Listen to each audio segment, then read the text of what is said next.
9.1 का question number 9 question है the angle of elevation of the top of a building from foot of the tower is 30 degree.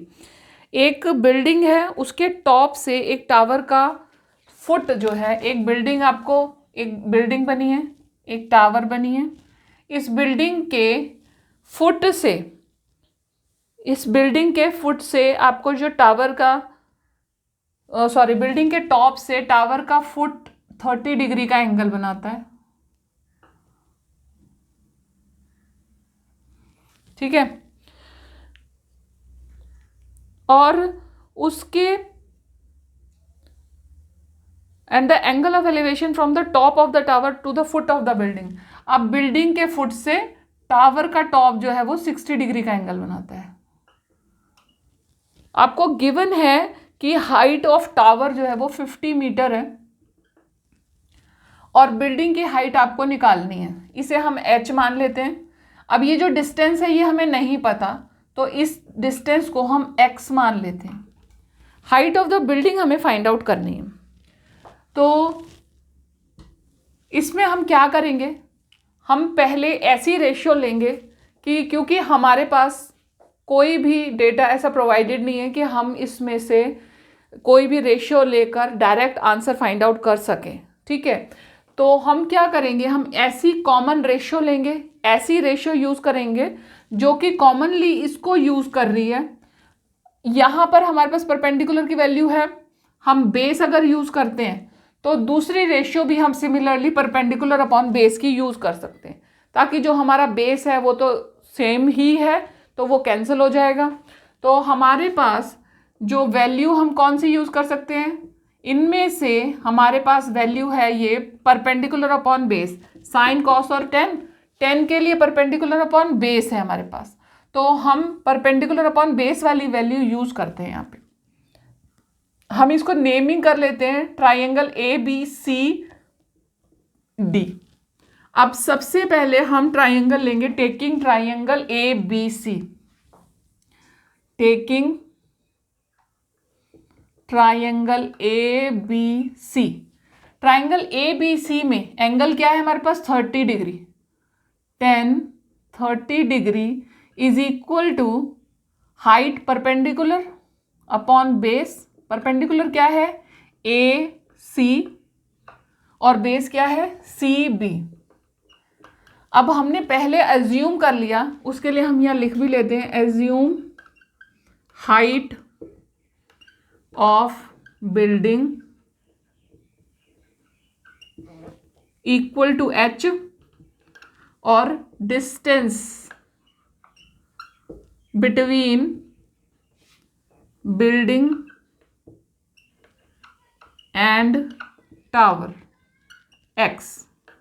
ठीक है, x ले लो या नहीं ले लो, हम उसे डायरेक्ट भी यूज कर सकते हैं, CB करके भी यूज कर सकते हैं।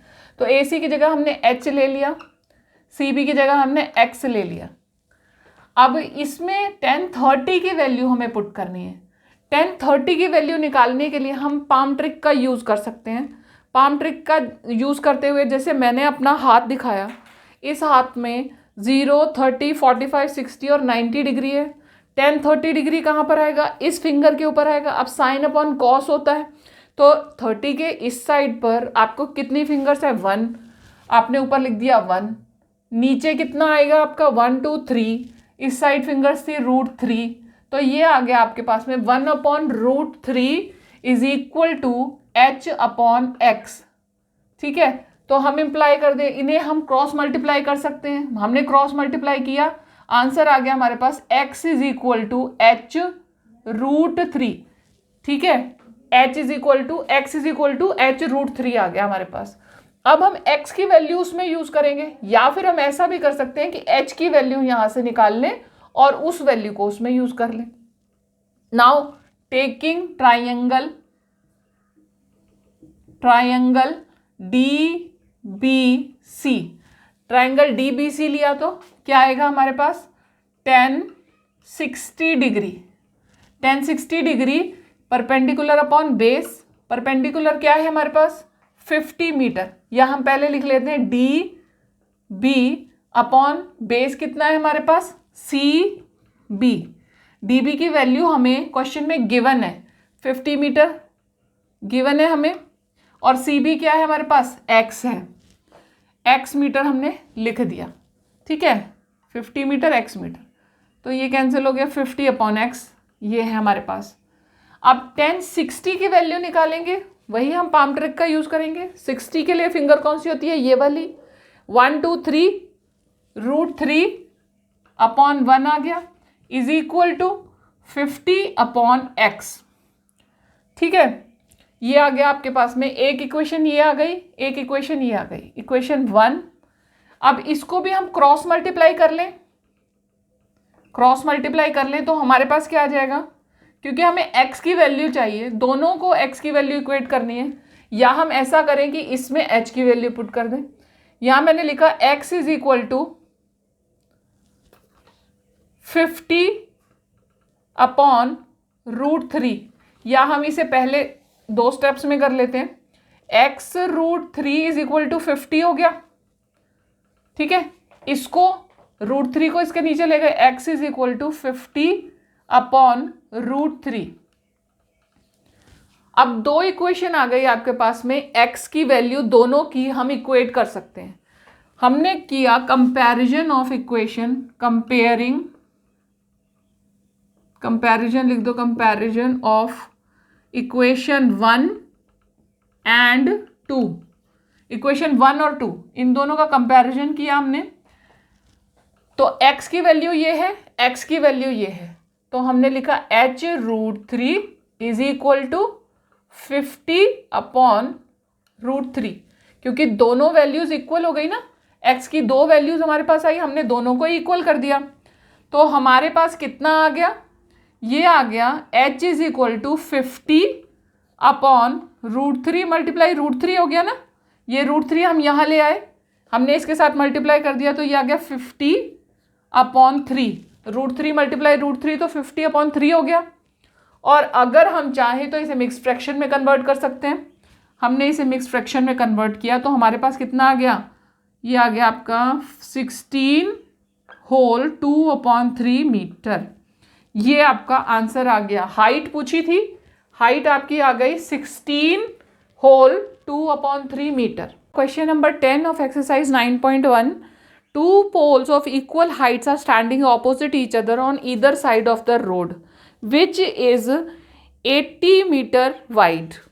2 पोल्स हैं, दोनों के दोनों पोल्स में की हाइट बराबर है, इक्वल हाइट है, और ये एक रोड के 2 साइड्स पर है, ठीक है। और ये दोनों की हाइट मान लेती हूँ मैं h, और इसकी भी h मान लेती हूँ। 80 मीटर वाइड रोड है, उस वाइड रोड के 80 मीटर वाइड रोड के दोनों तरफ इक्वल हाइट के 2 पोल्स खड़े हुए हैं। अब उस रोड के बीच में किसी भी पॉइंट पर हमने angle of elevation find out किए, तो एक साइड का पोल बना रहा है 30 डिग्री का एंगल, और दूसरी साइड का पोल बनाता है 60 डिग्री का एंगल, ठीक है। हमें फाइंड आउट करना है कि वो जो पॉइंट है वो कितनी दूर है, और जो हाइट है पोल्स की वो कितनी है, ये 2 चीज़ें हमें फाइंड आउट करनी है। तो सबसे पहले अब ये देखें कि जब हम 2 ट्राइंगल्स यूज़ कर रहे हैं, तो पहले हम इसे अज्यूम कर लेते हैं कि ये x मीटर है, और क्योंकि हमें टोटल तो पता ही है 80 मीटर है, तो इसे x अज्यूम करेंगे तो ये 80 माइनस x हो जाएगा। तो ये नेमिंग कर लेते हैं ABCDE, ठीक है। तो ये हो गया हमारे पास x, और ये हो गया 80 माइनस x, ठीक है। ये 2 हमारे पास हमने मान लिया, ये पोर्शन x हो गया, ये 80 माइनस x हो गया, क्योंकि ये पूरा का पूरा 80 हमें गिवन है। अब इन दोनों ट्राइंगल्स को यूज करेंगे, और हम पहले ABC को यूज करके h की एक वैल्यू फाइंड आउट करते हैं, और फिर हम x की वैल्यू फाइंड आउट करेंगे, और फिर क्योंकि h दोनों तरफ सेम है तो हमारे लिए वो इजी होगा। तो सबसे पहले हमने किया सबसे पहले तो लिख देते हैं assume height of poles equal to h। ठीक है, हाइट हो गई h, उसके बाद distance of the point, distance of point from one side is equal to x। ये h मीटर हो गई, ये x मीटर हो गया।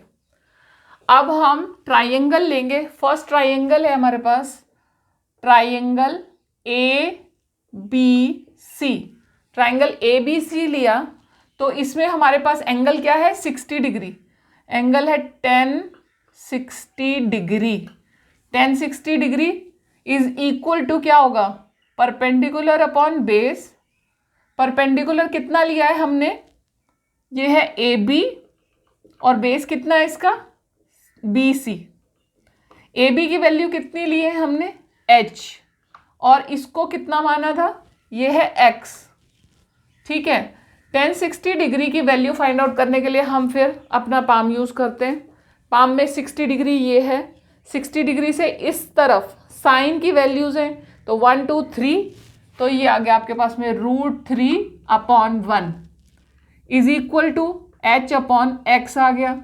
अब इसे हम क्रॉस मल्टीप्लाई करके इसमें से h की वैल्यू फाइंड आउट कर सकते हैं। h इज इक्वल टू कितना आ गया हमारे पास x√3, x√3 मीटर आ जाएगा ये हमारे पास। ठीक है, अब नेक्स्ट है हमारे पास ट्राइंगल ECD ट्राइंगल हमने यूज़ किया। इसमें एंगल है हमारा 30 डिग्री, तो हमने लिया 30 degree is equal to perpendicular upon base. Perpendicular कितना है ED, बेस कितना है हमारे पास CD। अब ED की वैल्यू तो वही, दोनों तरफ हाइट बराबर है तो हमने यहां पर लिया था h, और CD की वैल्यू कितनी ली है हमने 80 - x। अब 1030 की वैल्यू हमने पाम ट्रिक से फिर से फाइंड आउट की तो हमारे पास आ गई 1/√3 is equal to h upon 80 - x, ये आ गई। इसे हम क्रॉस मल्टीप्लाई कर लें। क्रॉस मल्टीप्लाई करके हमने वैल्यू फाइंड आउट की तो ये आ गया हमारे पास h की वैल्यू अगर हम फाइंड आउट करते हैं तो सबसे पहले तो ये आ गया h√3 is equal to 80 - x। h की वैल्यू टोटल फाइंड आउट करनी है, √3 को नीचे ले गए इसके, यहाँ पे आ गया आपके पास h is equal to 80 - x upon √3।